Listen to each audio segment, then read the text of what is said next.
নবীজি বলছেন, যখন দেখা যাবে সমাজের সবচেয়ে দরিদ্র শ্রেণীর মানুষ, স্যান্ডেল কেনার টাকা ছিল না, কাপড় পরার টাকা ছিল না, এই শ্রেণীর মানুষ রাখাল মানে গরু ছাগল চড়াতো, এই শ্রেণীর মানুষ উঁচু উঁচু অট্টালিকা নির্মাণের প্রতিযোগিতা করবে। ভালো করে বোঝেন, নবীজি বলছেন না ধনীরা, সমাজের ধনীরা অট্টালিকা নির্মাণের প্রতিযোগিতা করবে, নবীজি এই কথা বলছেন না হাদিসে। নবীজি বলছেন সবচেয়ে দরিদ্র শ্রেণীর মানুষ, রাখাল শ্রেণীর মানুষ, স্যান্ডেল নাই, গায়ে জামা নাই, এরা উঁচু উঁচু অট্টালিকা নির্মাণের প্রতিযোগিতা করবে। করছে কিনা?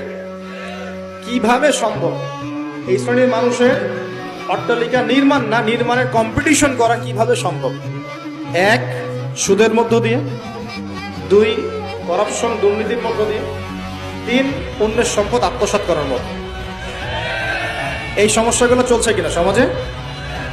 এরাই যখন 10-20 তলা বিল্ডিং উঠাবে তখন তো আর মানুষকে মানুষই মনে করবে না। বুঝতে পারছেন না? এদের তো কোনো পড়াশোনা নাই, কোনো ব্যক্তিত্ব নাই, কোনো দিনই এলেম নাই, রুচিবোধ নাই, কালচার না, সামাজিক না, এর তো মানে অসামাজিক।